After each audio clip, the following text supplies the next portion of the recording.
นักศึกษาเห็นดีนะคะ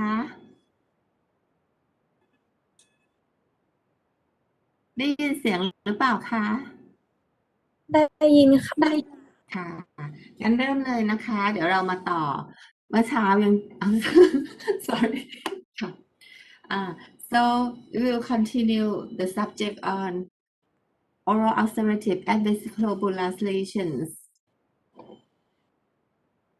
This morning, for the first group, disease that causing acute multiple ulcerative and vesicular ulceration, I did not to cancer chemotherapy. So this one is the side effect of chemotherapy for the treatment of oral cancer. The ulcers can occur maybe about 1 week after after the patient has taken the chemotherapy for the treatment of cancer. But this type of ulcer is quite specific because it may be caused by, may be related to the bacterial, viral, or fungal infection. And the other thing is that it can also have the direct effect on the epithelial cells themselves by interfering for the synthesis of nucleic acid and protein, causing the thinning and ulceration of the oral mucosa. And the characteristic is the necrosis type, but the inflammation is not a lot of inflammation, but mostly as the necrosis of the ulcer. อาจารย์คะ ค่ะ อันนี้ยังสไลด์เดิมอยู่ไหมนะคะพอดีหาไม่เจอค่ะ Oh, maybe it has been missed in your handout, right? มันไม่มีในสไลด์ที่อาจารย์ให้มาค่ะหรือว่าอันนี้น่าจะเพิ่มหรือเปล่ายังเป็นสไลด์เดิมใช่ไหมคะ Yeah, should be in the handout and in the first group. This is causing acute multiple lesions. It is one item of that.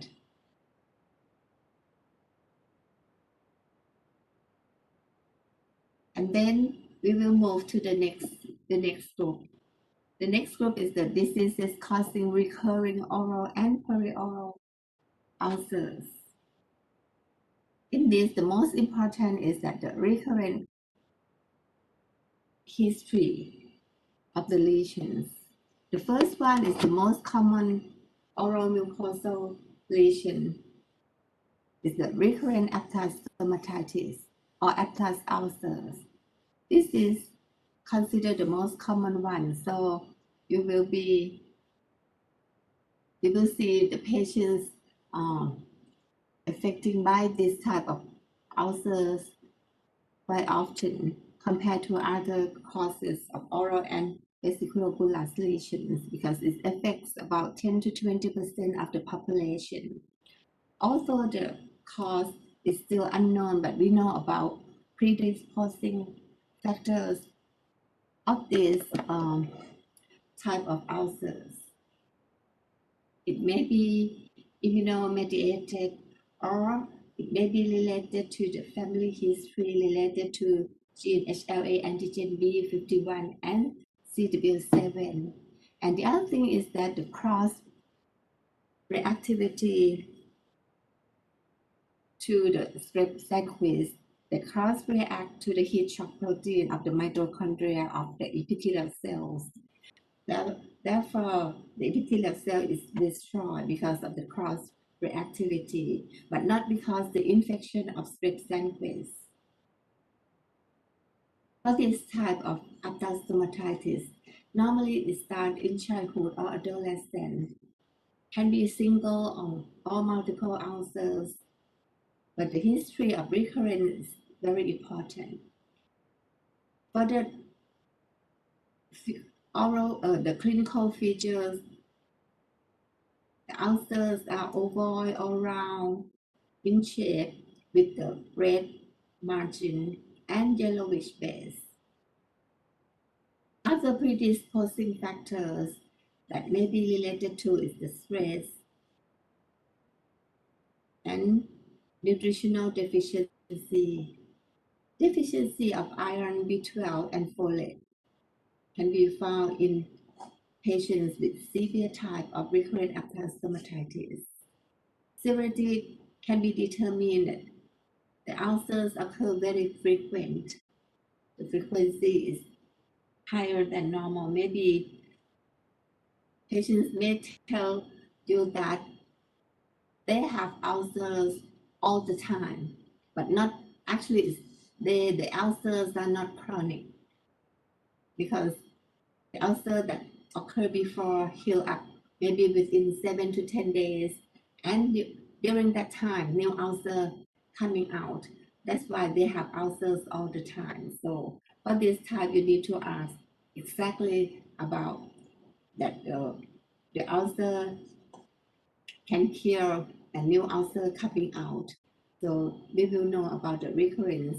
For nutritional deficiency, you need to examine the blood picture of the patients. And then for the trauma, minor trauma, like trauma from toothbrushing or other type that not cause the ulcer at that time, at the time of trauma, but maybe a few days later, the ulcer develops. So this type we call the minor trauma that can cause recurrent active stomatitis. And then for hormonal, maybe I said that may be related to the luteal phase of the menstrual cycle in some female patients. And for the diet, patients may be allergic to certain food. Therefore, every time that exposure to that kind, or maybe preservative in food, or flavoring agent in some kind of food, like after exposure, the patients develop recurrent active stomatitis and immunological factors that I mentioned before. There are three types.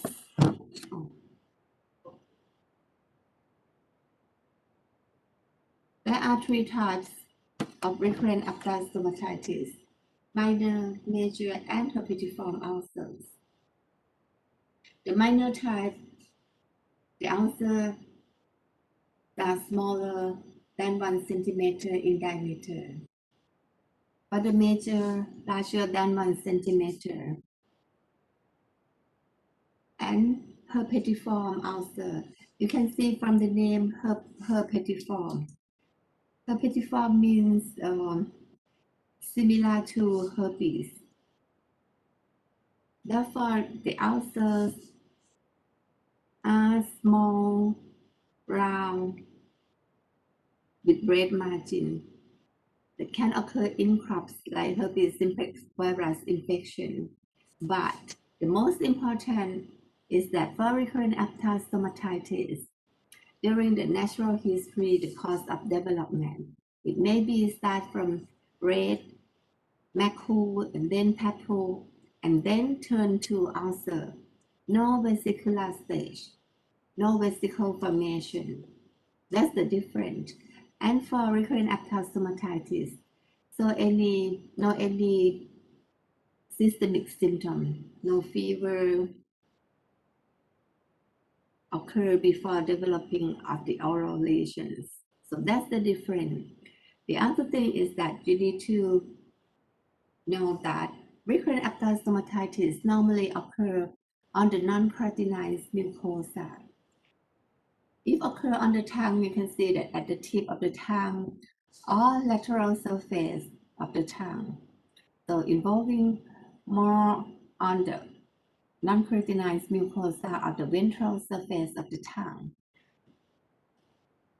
For recurrent herpes simplex virus infection that can occur in the oral cavity, they will occur on the keratinized mucosa for the recurrent herpes simplex virus.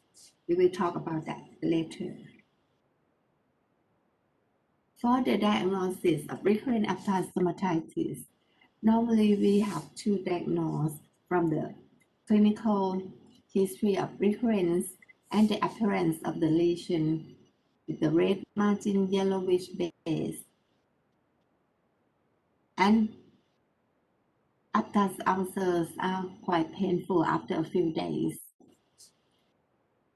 Abscess ulcer can heal spontaneously without any treatment, or we can treat with topical corticosteroid. Therefore, from the clinical history and clinical appearance, we can diagnose recurrent abscess stomatitis. No any other diagnostic test. But the most important is that for the blood picture, this type is necessary if we suspect about nutritional deficiency of the patients with the severe recurrent abscess stomatitis. Therefore, the most important is to try to find any underlying predisposing factor and try to avoid all those or correct that. If we see that the patients are deficient to any nutrition, we need to give the supplement nutrition and the patient will be better from severe recurrent abscess stomatitis. One important thing is that recurrent abscess stomatitis patients, apart from just only nutritional deficiency, they don't have any other systemic disorder. So we need to exclude any systemic disorder that may cause abscess-like ulcer in the oral cavity. Therefore, even though it's very easy to difficult, recurrent ulcer history of and from the clinical features, from the history of recurrence, very easy to diagnose recurrent abscess stomatitis. But still, we need to exclude from other type of recurrent abscess-like lesion. So you need to check for the recurrence, check for the onset as child or during teenager. It starts in the older persons, we should suspect that maybe something else, not recurrent abscess stomatitis. And also with the family history, distribution on non-carotenoid mucosa, and no sign and symptom of Behçet's disease. We are going to talk about Behçet disease later.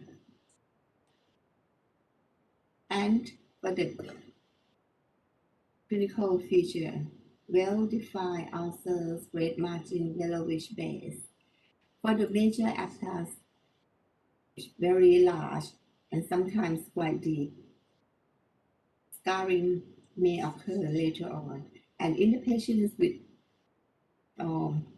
history of major abscess stomatitis so many times, the patient may give you the history of large ulcers, and if you see the location affected by major abscess stomatitis, sometimes you can see the scar formation. And the other thing to diagnose recurrent abscess stomatitis is that to exclude other diseases with similar appearance. So you need to check for the underlying anemia, deficiency in iron, B12, folate, and ask for the history of diarrhea, constipation, or blood in stools. Because if they have history of all this, it seems that they have gastrointestinal disease. For example, celiac disease, Crohn's disease, or any malabsorption disease. Now we are talking about Behçet syndrome.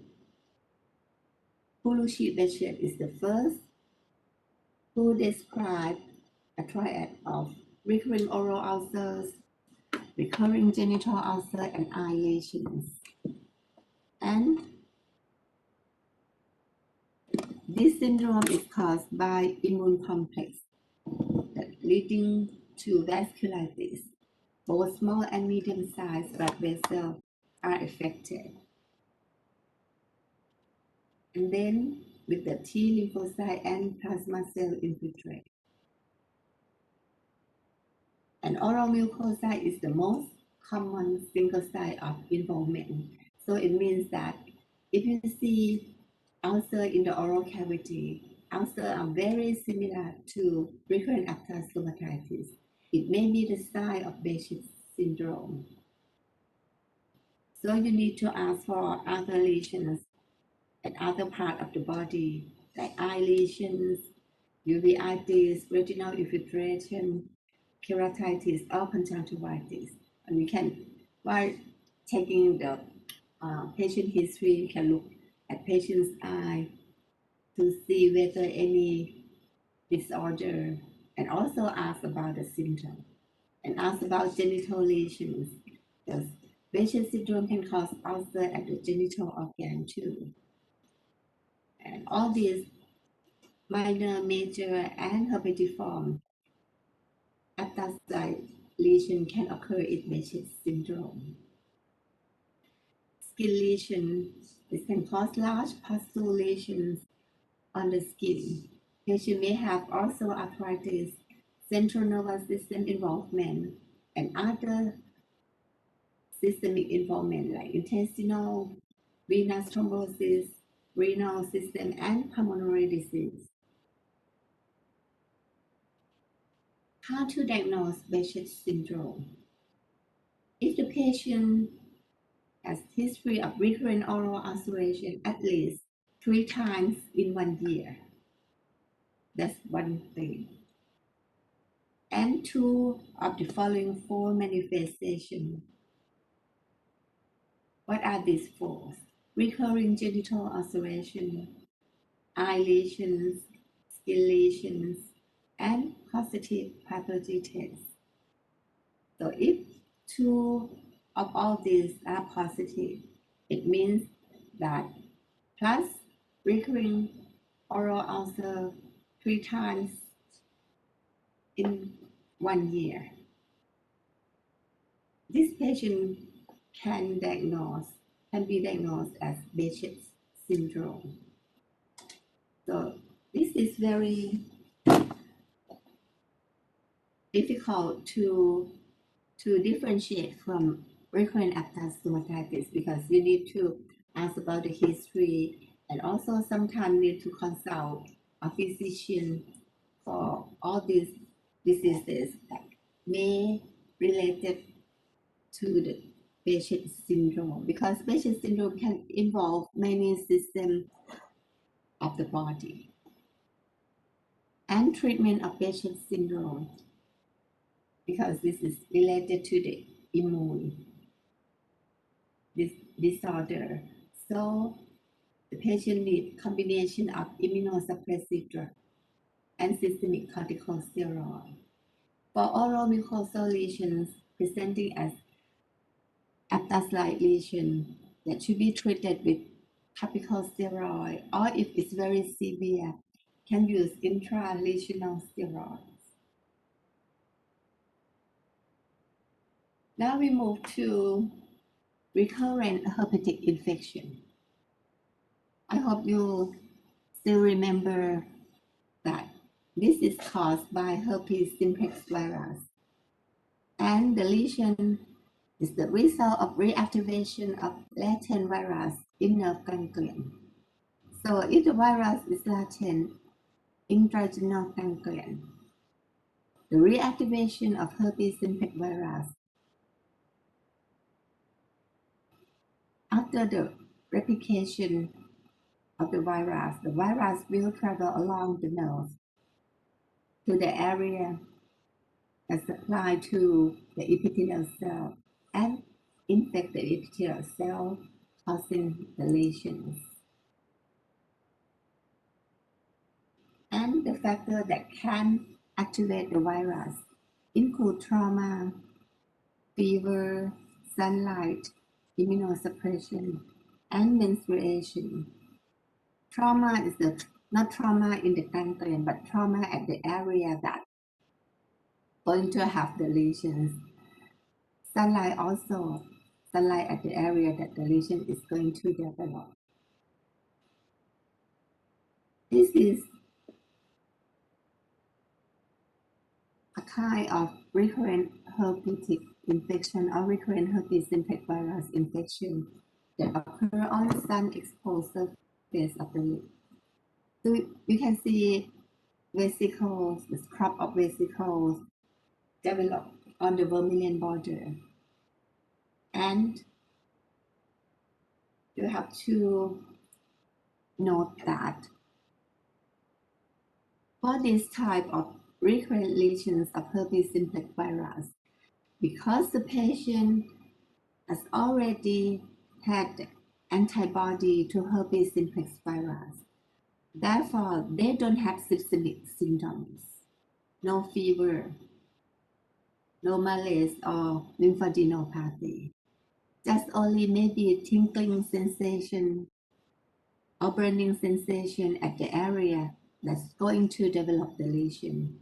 And then macule, papule, vesicle develop like that from the stage.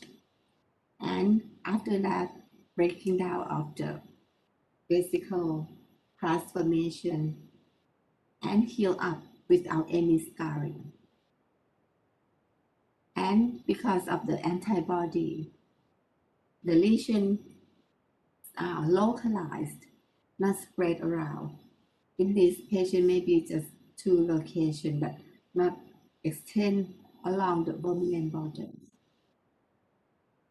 This is called herpes labialis. Recurrent herpes simplex virus infection can also occur in the oral cavity, and these normally occur on the keratinized mucosa, gingiva, palate, and dorsal surface of the tongue. You can see here the breaking down, the breaking down of crop of small vesicles causing the round, shallow ulcers. And they usually recur in the same location, but it's not always. Sometimes change to other locations, but still keratinized mucosa. So this can be used to differentiate from aphthous because aphthous normally occur on non-keratinized mucosa. This is another case of recurrent intraoral herpes simplex virus infection. So can you see the same small round ulcer with the red margin occur in crops? This is a crop, but still you can see discrete small ulcer. This one, the trauma of the palatal mucosa occur during periodontal surgery of this patient. So you can see area not healed up of the epithelium yet. So this lesion are seen during stitching off after the surgery. You can notice all this because of the trauma, and then after that, recurrent herpes simplex virus develop. The recurrent lesion in the oral cavity because recurrent intraoral herpes simplex virus infection, but if on the vermilion border or skin nearby, like that, we call herpes labialis. But both caused by recurrent of herpes simplex virus infection that can be type 1 or type 2.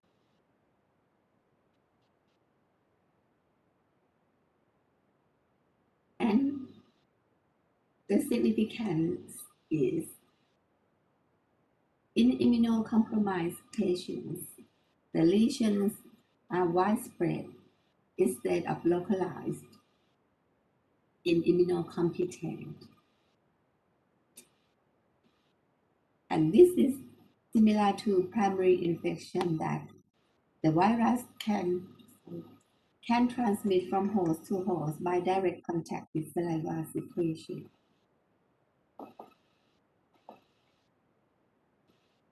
And even with the asymptomatic one, may have the viral shedding as I mentioned this morning. So the patients are the reservoir of the new primary infection.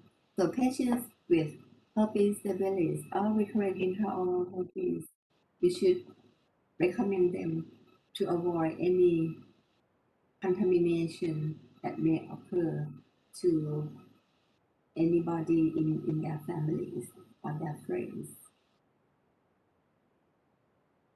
What is the mechanism that causes reactivation of latent herpes simplex virus? It's related to low serum IgA, decreased cell-mediated immunity, decreased salivary anti-herpes activity, and also depressed antibody-dependent cellular cytotoxicity. Therefore, the herpes simplex virus can be replicated again and travel along the nerve to infect the epithelial cells. Some new theory may talk about latent in the epithelial cells itself, but the most evidence one is that latent in the ganglion. For the latent in the epithelium, we still need to prove more. So that's all about the diseases causing recurring oral and perioral ulcers. Now we will talk about diseases causing chronic multiple oral ulcerative and vesicular-bullous lesions. In this group, they include pemphigus, mostly pemphigus vulgaris that can affect oral mucosa, bullous pemphigoid, mucous membrane pemphigoid, erosive and bullous lichen planus, and herpes simplex virus infection in immunodeficiency. You can notice pemphigus and then pemphigoid and pemphigoid. There's something similar. There are autoimmune diseases, but the autoantibodies are different between these two. And pemphigoid seems to be less severe compared to pemphigus. Bullous pemphigoid normally affect the skin more than mucous membrane. And mucous membrane pemphigoid, from their name, normally affect mucous membrane, maybe in the oral cavity or other mucous membrane in other part of the body. It's like genital organ, pharynx, larynx, or eye.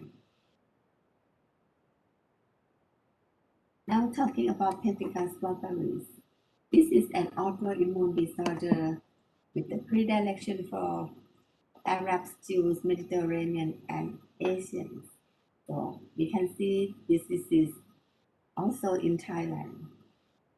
Some quite rare that the disease may be caused by drug-induced or by internal malignancy that can cause the paraneoplastic pemphigus. And the most important is that for pemphigus vulgaris, oral mucosa are affected in 95% of the patients, and more than 50% of cases have the initial presentation of pemphigus vulgaris in the oral cavity. So it means that dentists tend to see patients suffering from pemphigus vulgaris because of chronic lesions in the oral cavity. And then maybe other lesions of the body develop later on, or maybe have skin and eye lesions later. So the most important is that if we can diagnose as early as possible, we can control the disease. So we should be able to give the definite diagnosis for the patients for the better prognosis. The characteristic of pemphigus vulgaris,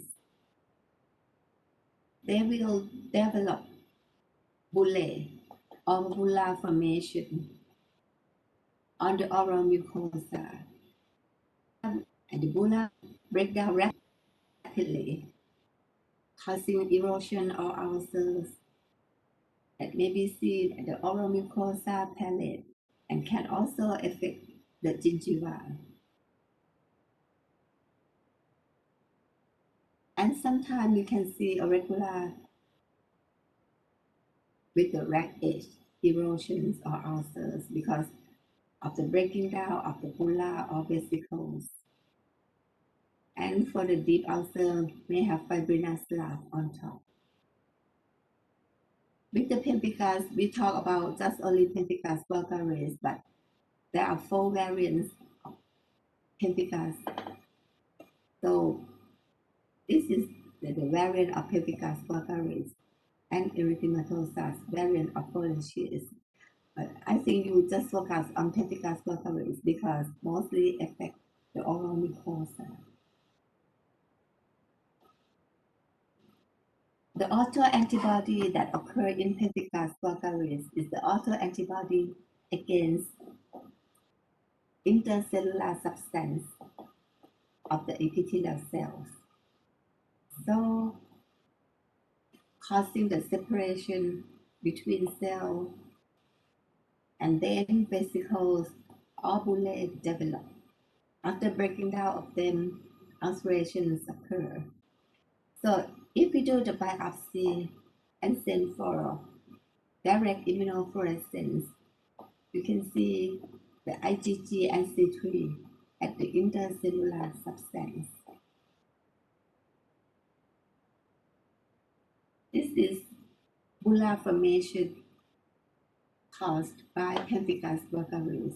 You can see the flaccid bulla here, the red color because of the trauma.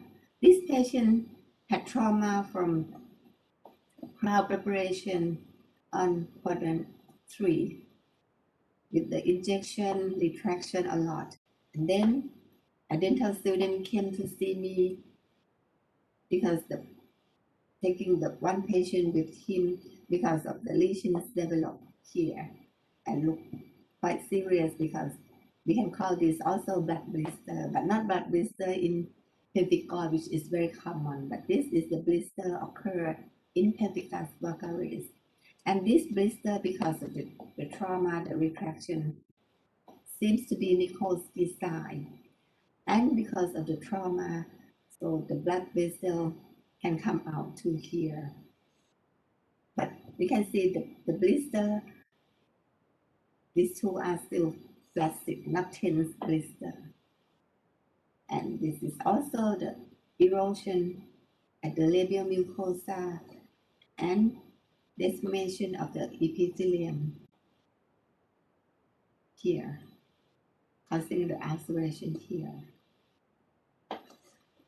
The gingiva can be affected by pemphigus vulgaris, causing desquamative gingivitis, erythema, and ulceration erosion of the gingiva that can involve both marginal and attached gingiva. Some patients may have just very little involvement of the gingiva, but some may have quite severe generalized.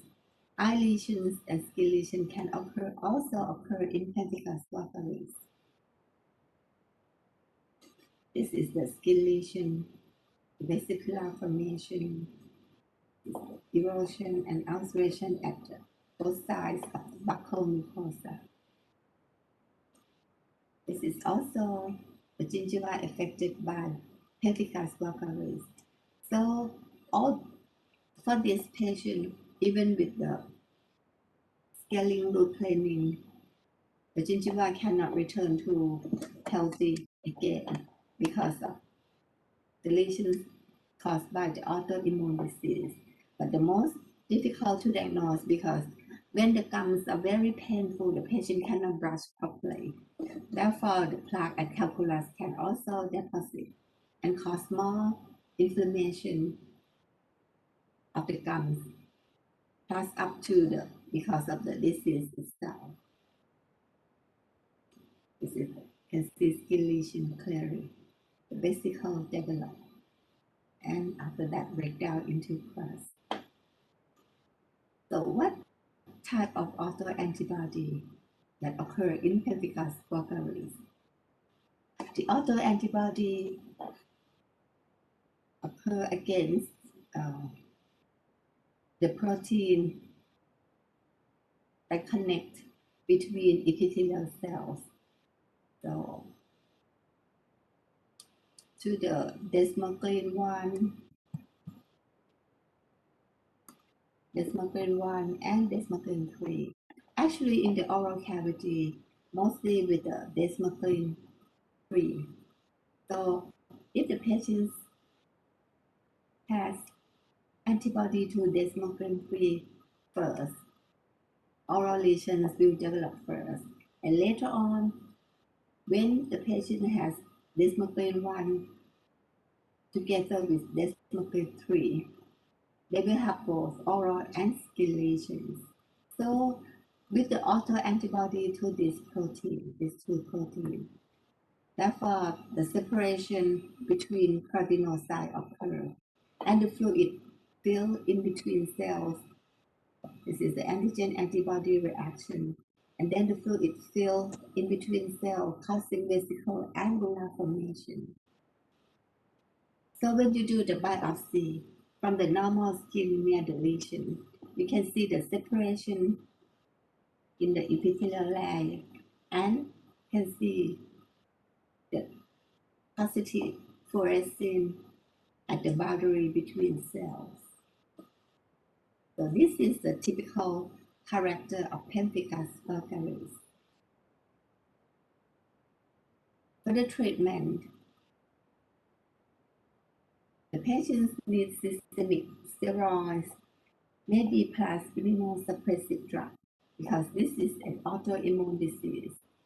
In the past, when we did not have corticosteroids, the patient may be fatal because of the disease itself, like losing epithelium in the oral cavity and also on the skin. But later on, with the corticosteroid treatment, not dead because of pemphigus vulgaris, but maybe because of the side effect of steroid therapy. And mentioned before that oral lesion precedes skin lesion in half of the case. So if the patient has skin lesion quite typical of pemphigus vulgaris, we need to investigate by referring for biopsy and direct immunofluorescence, and sometimes indirect immunofluorescence by taking the serum of the patient to see autoantibody to intercellular substance, which is the typical autoantibody of pemphigus vulgaris,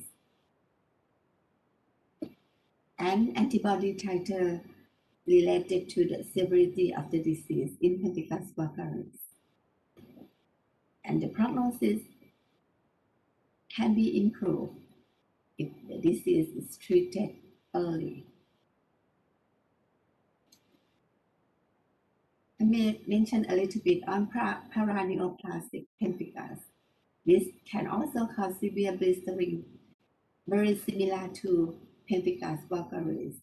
But if you ask the history of the patient, they have underlying neoplasm, like non-Hodgkin lymphoma, or chronic lymphocytic leukemia, or thymoma. So with the underlying disease and the lesions similar to pemphigus vulgaris developed, we will call it paraneoplastic pemphigus. This is the lesion. You can see this type of white lesion because the edema of the epithelium, and then after loss of the epithelial cells, the ulcers develop. Now talking about pemphigoid. pemphigoid is a general term to call the subepithelial vesiculation. So it means that autoantibody that occur against to the basement membrane zone. And with this, they will have vesicle and bulla formation similar to pemphigus, but the roof is thicker because this is affect the basement membrane zone, not intraepithelial as in pemphigus. Bullous pemphigoid is prominent in children less than 5 years old or old, like adult older than 60 years. Normally don't affect the oral, but mostly affect the skin, causing subepithelial bulla formation and circulating antibody against basement membrane antigen. You can see that in bullous pemphigoid, even though mostly affect the skin, but you can also see intraoral lesions that can affect the gingiva and cause vesicle formation at the labial mucosa.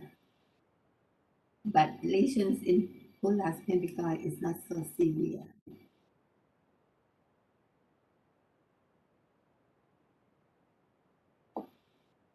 For the diagnosis of bullous pemphigoid, you need to do the biopsy and send for histopathological examination and for immunofluorescence examination.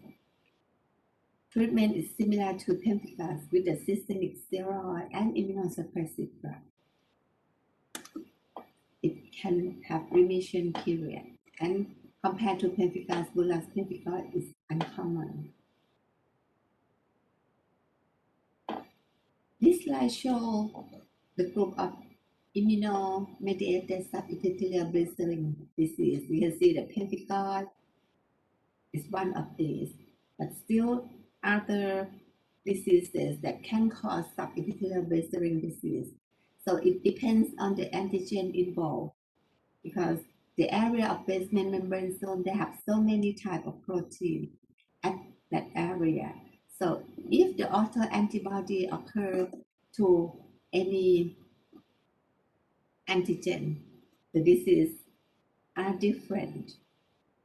Now we will focus on just only pemphigoid. For the pemphigoid can be bullous pemphigoid or BP, or the abbreviation, and mucous membrane pemphigoid or MMP. You can see that with the site of involvement, the main target antigens are different. For bullous pemphigoid, the type of autoantibody is IgG and also IgA, with the target antigen is the protein with 180 and 230 kilodalton. For the ocular lesions caused by mucous membrane pemphigoid, so we can see IgA and also IgG that affect all these proteins. Mucous membrane pemphigoid can also cause oral lesions and skin and oral lesions, so it's very similar for the target antigens, change a little bit in between all these sites and site affected.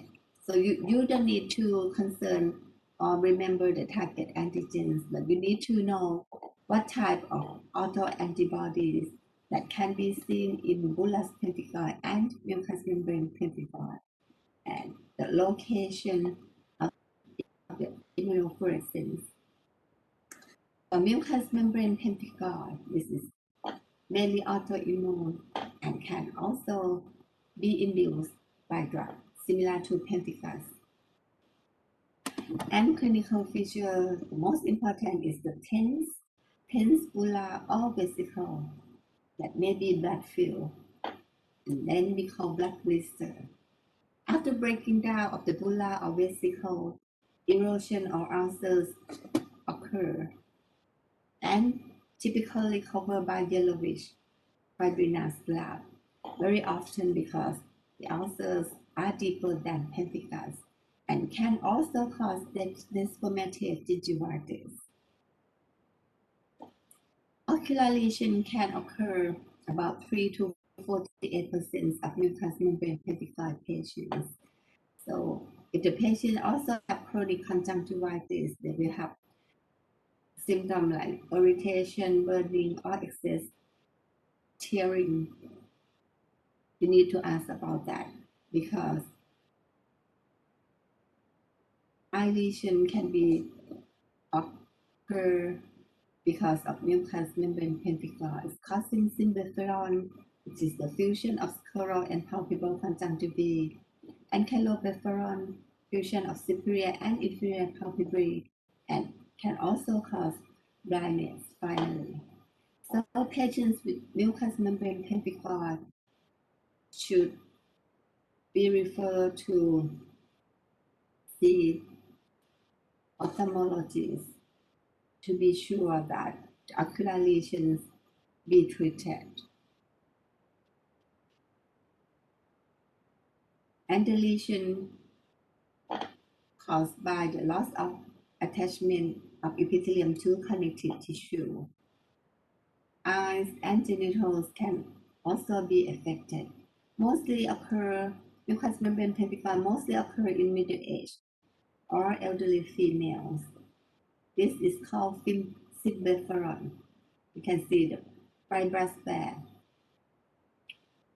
And here, this is blood blister. You can see tense blood blister. This is caused by mucous membrane pemphigoid.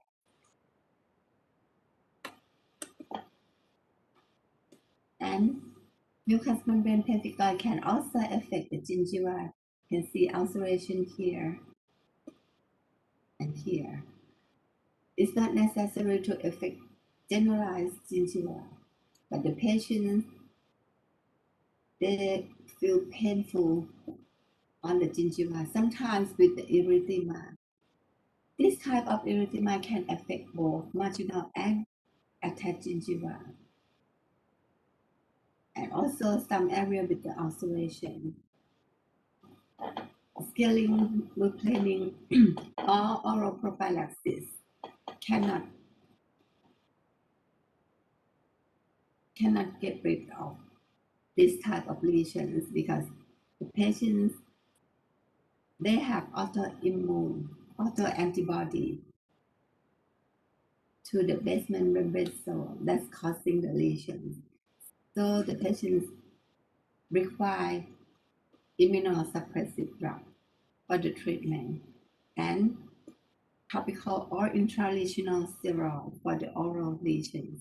The ulceration here, together with ulceration along gingival margin and erythema on some part. So in this case, we need to do the biopsy and send for histopathological examination and direct immunofluorescence. And when we try to do the biopsy, because we need to see the whole epithelium still attached to the basement membrane zone. Otherwise, we cannot see the area with the fluorescein to identify the area affected. So if the patient in this one, she has a lesion along here, maybe we can do the biopsy at the attached gingiva nearby with the epithelium still intact. This is also a case with desquamative gingivitis, ulceration all along the gingival margin and attached gingiva.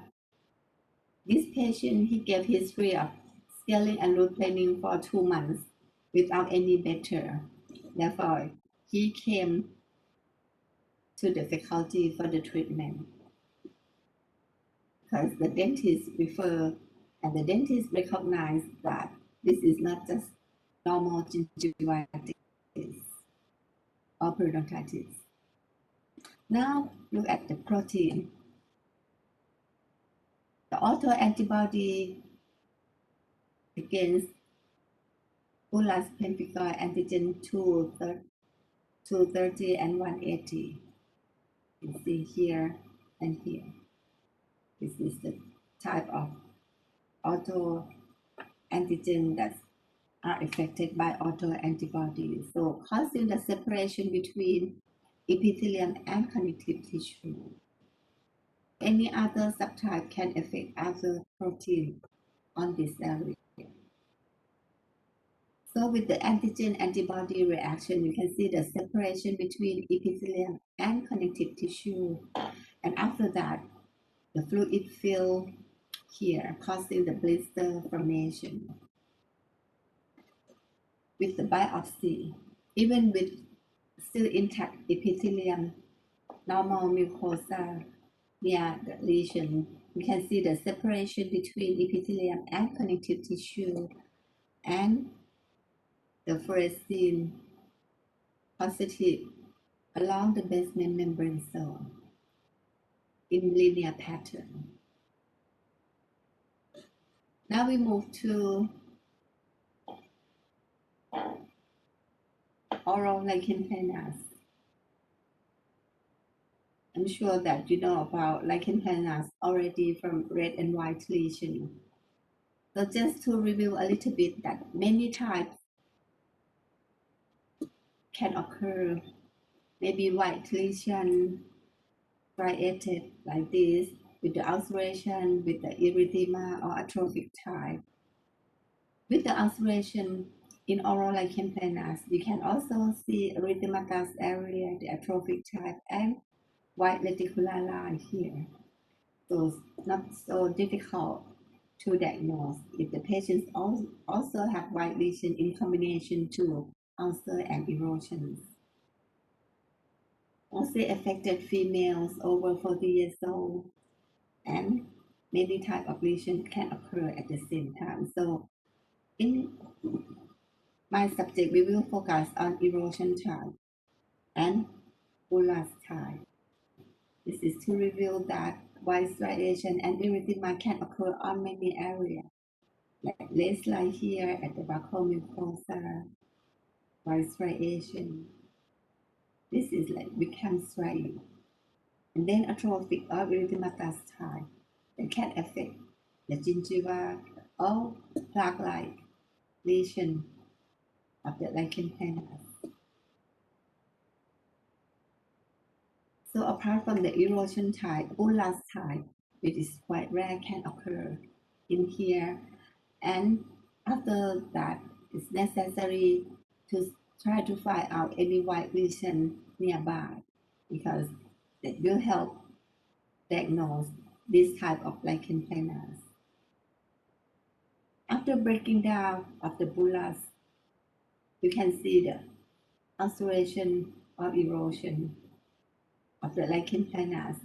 This is called erosion. This is real erosion, you can see, because it's very shallow. But this type, because the ulcer is quite deep, so fibrin formation and with white striation, white line nearby.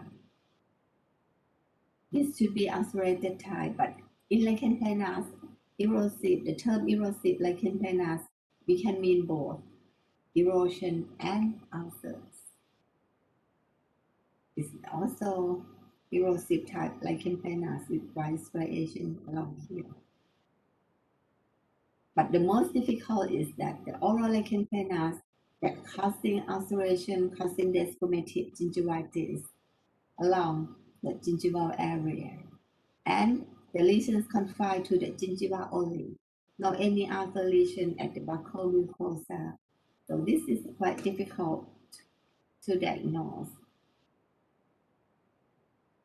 And this is the pathogenesis with the infiltration of cytotoxic T cell and many kinds of chemokine cytokine interaction causing apoptosis at the basement membrane zone. They can also have skin lesion with the white striae, become striae.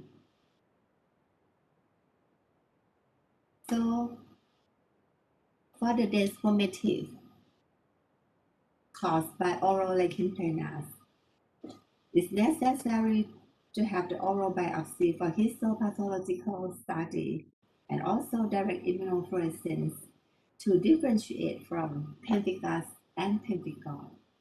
You can see that both pemphigus and pemphigoid can cause definitive gingivitis together with oral lichen planus. So sometimes it's very difficult from the clinical features only. You cannot diagnose whether they are pemphigus or pemphigoid or oral lichen planus affecting the gingiva. So you need to do the biopsy, send for histopathological examination and direct immunofluorescence for definitive diagnosis. And with the histopathological examination, can be able to exclude dysplasia and malignancy.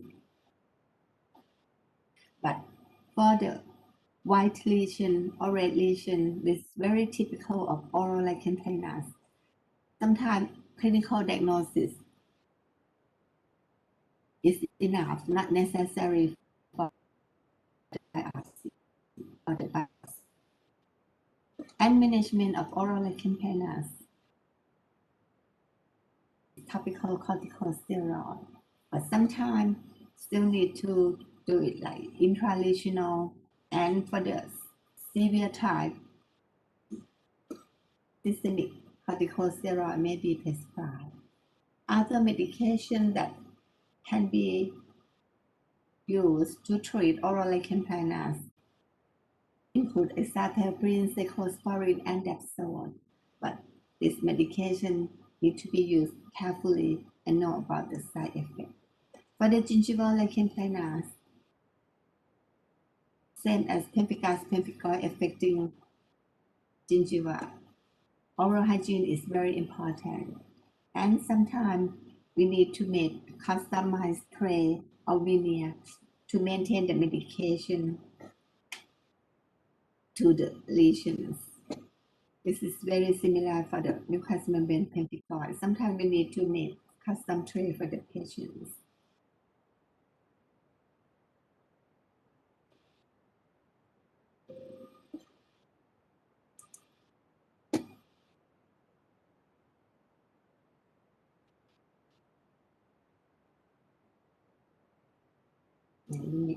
We can skip the case because we'll have the case later on. Now checklist for management of oral lichen planus.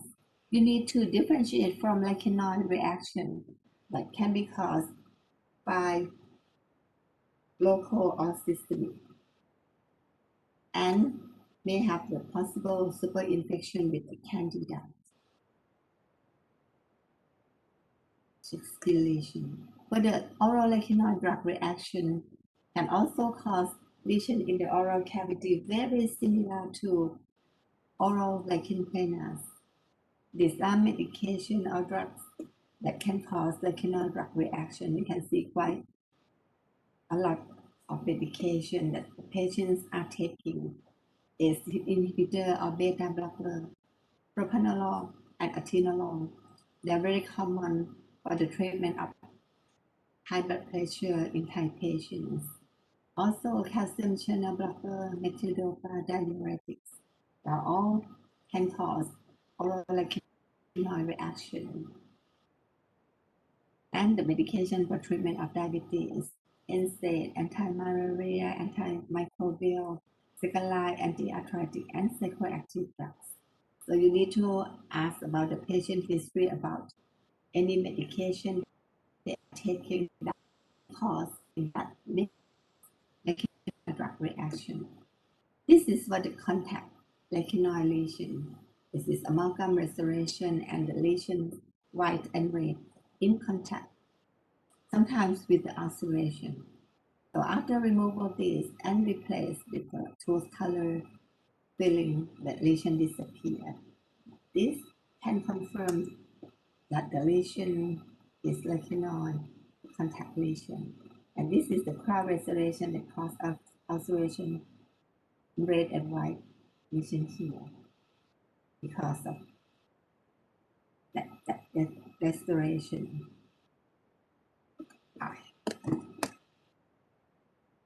นักศึกษายังเห็นสไลด์ปกติไหมคะน้อง ปกติค่ะ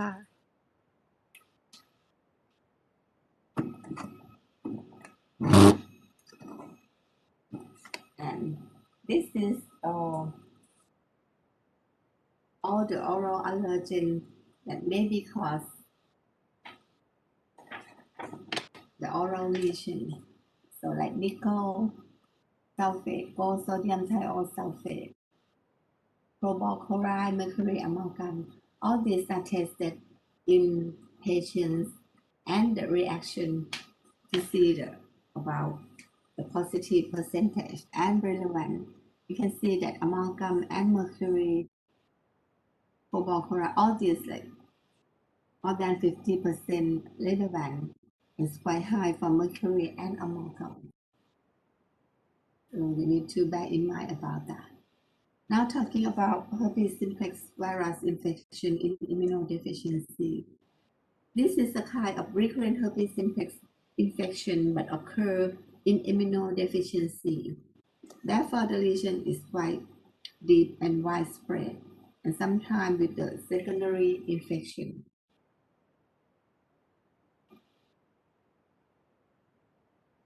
And because of the immunodeficiency, the lesion cannot heal up within 1 or 2 weeks, but remain for weeks, 2 months after the recurrent herpes simplex virus occurred. So if it occurs in immunosuppressed patients, we need to do the cytology and viral culture to make sure about the cause of the ulcers. And the treatment is to treat the herpes simplex virus infection by acyclovir. So actually, for this type, normally we can prevent with the prophylaxis after testing the serology that the patient has herpes simplex virus antibody.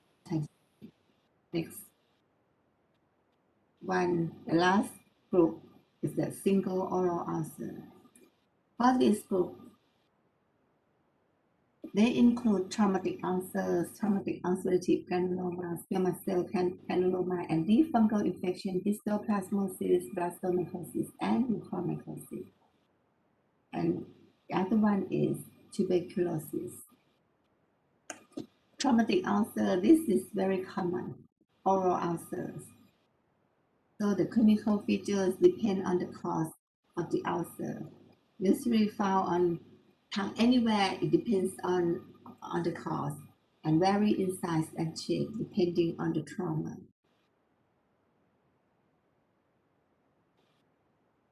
As I mentioned previously, that traumatic ulcer, after getting the trauma, the ulcer occur, like here with the accident and cause ulcer at the labial mucosa like that. Or if the patient bite after getting the nerve block, the mandibular nerve block, and with the thumbnails, the patient bite on their lips, so it can cause ulceration like that. Or maybe trauma from physical, chemical, or from danger can cause traumatic ulcer. So most important is ask for the history of trauma. And management is get rid of the cause. The ulcer can resolve within 7 to 10 days. But if ulcer persists after trying to get rid of the suspected cause, still persists for 2 weeks, you need to do the biopsy. It's to exclude malignancy. But sometimes the tentative diagnosis is traumatic ulcer, but if not resolved, not getting better after removal of any suspected cause, need to do the biopsy, especially if ulcer develop on the keratosis, a white area caused by smoking. It may be oral malignancy or oral squamous cell carcinoma. And for this, the variant of traumatic ulcer, we call it traumatic ulcerative granuloma. This is because of the trauma, but it takes maybe presented for weeks or months, especially if the ulcer occur on the tongue. And the size like 0.5 centimeter to several centimeter in size. And also surrounding tissue is usually indurated. So actually it's very similar to squamous cell carcinoma. But because of granuloma formation, sometimes we call this eosinophilic ulcers of the tongue. This is the clinical feature of traumatic ulcer granuloma, which is actually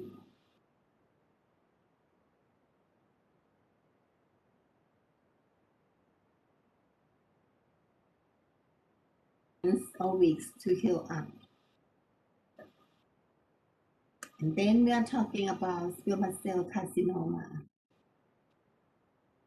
This is the malignancy of stratified squamous epithelium, and they have any etiology factor may related to tobacco use, alcohol drinking, poor diet, candida, and virus, and exposure to sunlight. So some predisposing factor that may related to squamous cell carcinoma. And clinical features can be many type of lesions, including ulceration, and sometimes with the lump, with the ulcers on, and combination of red, white, or ulcerations. If the lesion occur as ulcer, hereditary ulcers with the indurated annual margin with the granular flow, you see the lump, the proliferative, the ulcer with the white lesions, and ulcer at the floor of mouth. So for correct diagnosis, you need to do the biopsy. This is the ulcer in a heavy smoker. At initial, the patient won't feel any pain at all until the ulcer getting larger or involve the nerve. Then the patient start feeling painful. Or here, to penetrate the alveolar bone already.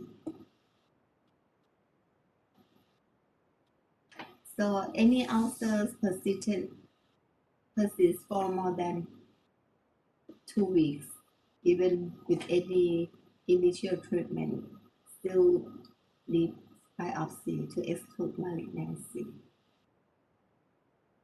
For squamous cell carcinoma, if definite diagnosis already, maybe surgery or radiotherapy. And you can see that for intraoral carcinoma, just only 30% for 5-year survival rate. But if lip carcinoma, 70% 5-year survival rate. So it means that if we can detect it as early as possible or during the pre-carcinoma, pre-pregnancy, that will be better for the patients. Now the fungal infection that can be caused by histoplasma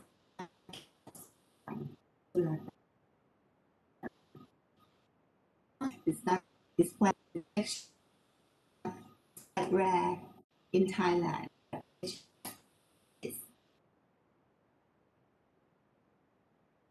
On histoplasmosis, especially in the oral in Thai patients. So you need this disease in the pulmonary system first, in immunocompromised patient, and then from that disseminate to other part of the body. For the oral lesions, it can occur as ulcer or nodule on gingiva, jaws, tongue, palate, or buccal mucosa. This is the kind of ulcers caused by histoplasmosis or can cause nodular. So for the correct diagnosis, this kind of fungal infection can cause single ulcers and with the chronic type. So you need to do biopsy and culture and also serial test to get the diagnosis.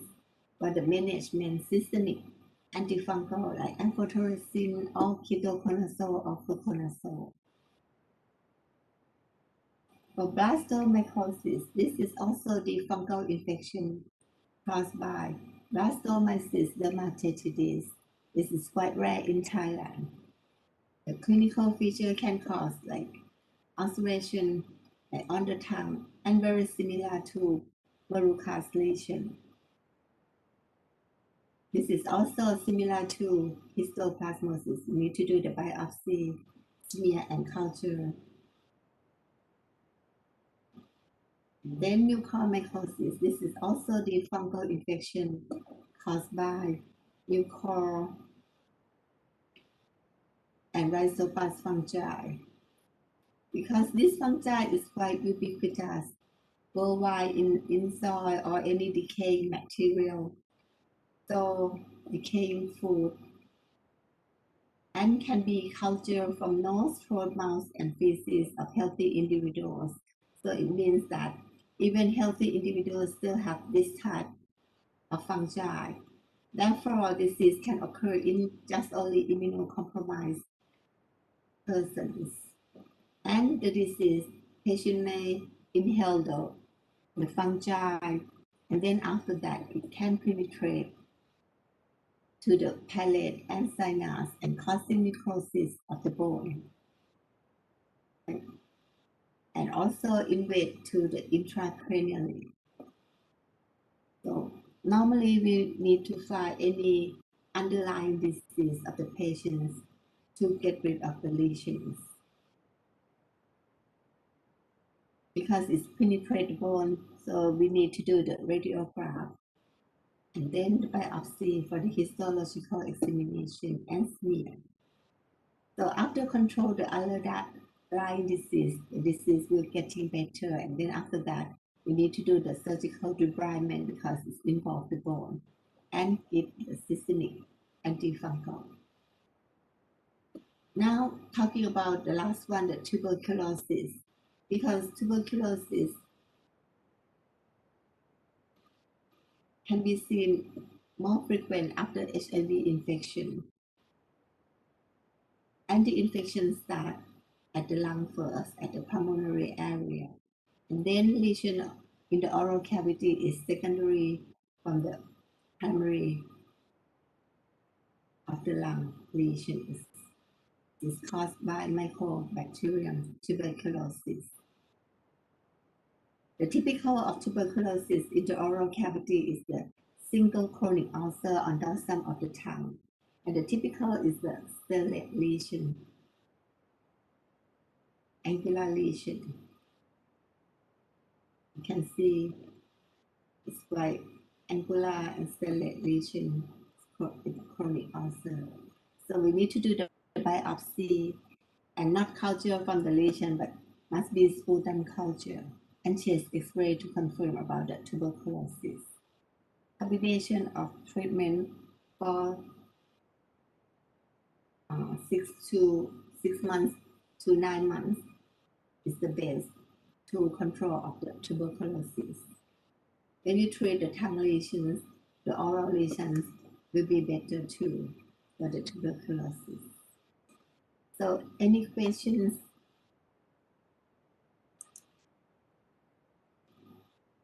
Because there are quite a lot, so I need to อาจารย์คะ ค่ะ อาจารย์มีตรงไหนเน้นเป็นพิเศษไหมคะ มันเยอะมากเลยอะค่ะ You see that because it's a lot, I need to speak very quickly, very fast. Let's see. Okay, let's try the test first. Because from the test, you will know that what should we focus on. Okay, you can go to Kahoot again.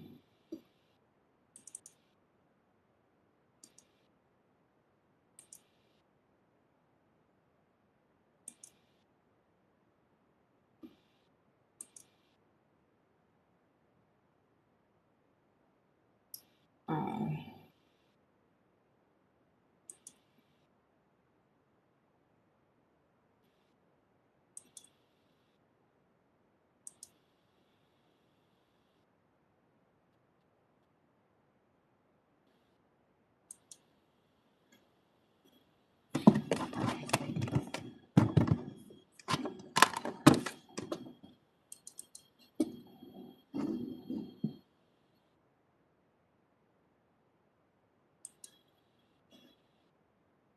can you see anything? Something wrong with my computer?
If we cannot use the Kahoot, maybe we can try our case. Can you see the slide?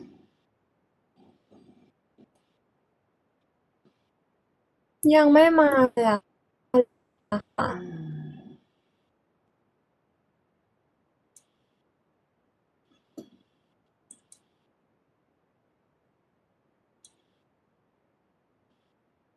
Okay.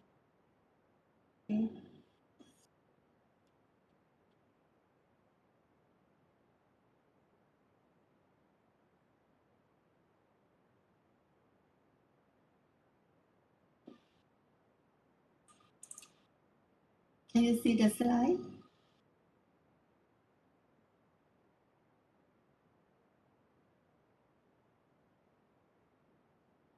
Can you see the slide? No? เห็นแล้วค่ะอาจารย์ Okay. Because I could not open the Kahoot. I don't know why. So try it first, at least.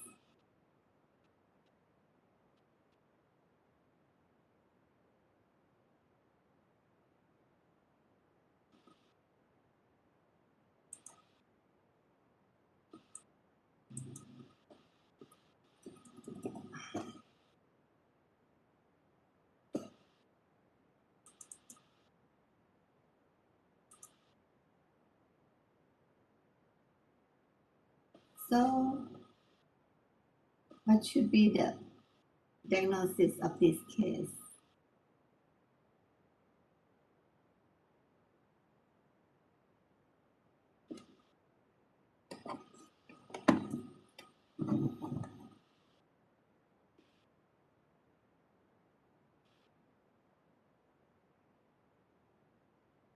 Can you see the lesion clearly?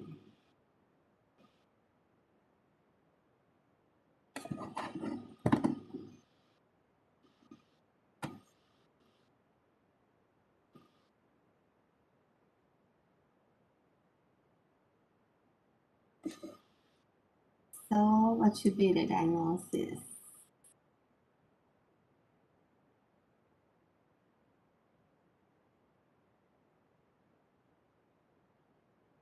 Karit, can you tell me what should be the diagnosis of this case?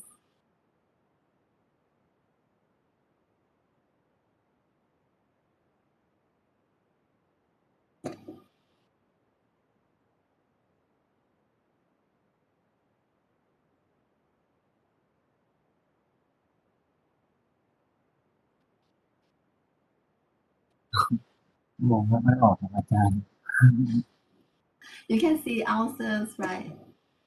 เห็นครับ The area of ulcer, it seems to be some other white lesion on the tongue of this one for 1 year, for about 1 year, with the treatment of triamcinolone acetonide, which sometimes better. And then later on, the lesion is still chronic like that. มันเป็นแบบลายเส้นขนาดไหน Hmm? ใช่ลายเส้นขนาดออก You cannot hear. What again, เป็น please? ลายเส้นผ่านัดได้เลยครับอาจารย์ But this is the chronic, and the patient don't feel any pain, อ๋อไม่รู้สึกอ๋อ no pain. ไม่ใช่ครับอาจารย์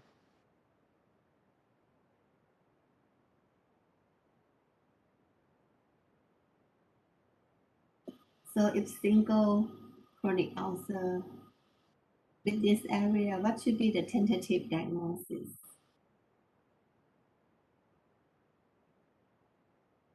Anyone can help?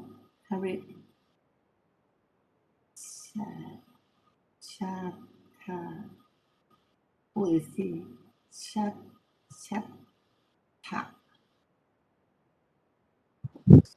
สวัสดีค่ะอาจารย์ What is your name?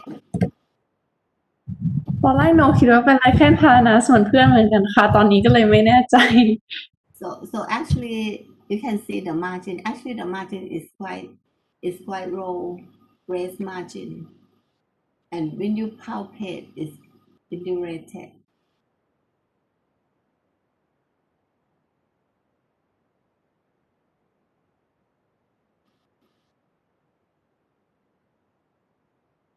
So if it's indurated,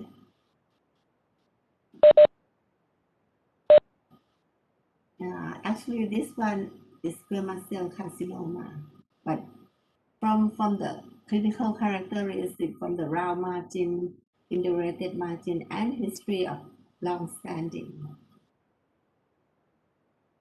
So this one is squamous cell carcinoma. So let's move to the next case.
So what should be in the differential diagnosis?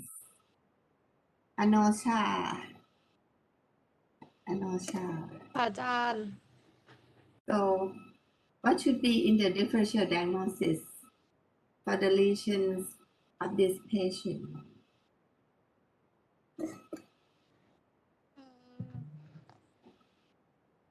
Anosha, what do you think?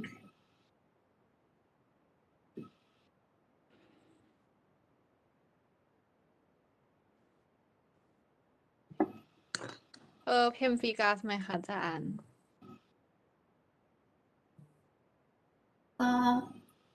It's also correct, but differential diagnosis we can give be more than one disease. ไม่ก็เพมฟิกอยไหมคะ Maybe pemphigus or pemphigoid, right? ค่ะ Yeah. For the differential diagnosis can be mucous membrane pemphigoid, lichen planus, because lichen planus can also cause desmotic gingivitis and pemphigus vulgaris. So what we have to do is we need to do the biopsy. And if the biopsy is the separation between epithelial and connective tissue and infiltration between infiltration of the fluid between epithelium and connective tissue like that, it seems to be mucous membrane pemphigoid. You can see a little bit of white lesion. This is because of edematous area in the epithelium.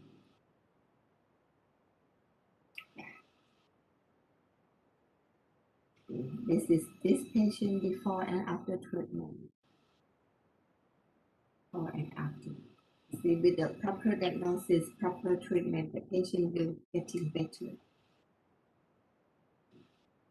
Okay, actually, what I try to focus when I lecture what necessary to know, but that's so a lot. So what you need to know more is that the disease which is quite common and the disease which is necessary to diagnose like pemphigus, pemphigoid, and lichen planus. Squamous cell carcinoma is very important, right? And this is quite common in Thai. If single fungal infection should be, this is quite common in Thai patients. Because we are going to have the national license exam too, right? And you should be able to give consultation to the patients suffering from lesions presenting with ulcerative and vesiculobular lesions. So be able to explain, be able to ask for the history, getting all the information for giving the diagnosis and proper treatment after correct diagnosis. That's it. Any questions?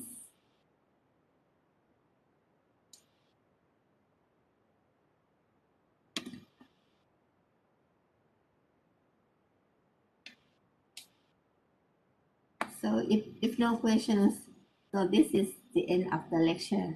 Okay. Hope you all good luck in the national exam.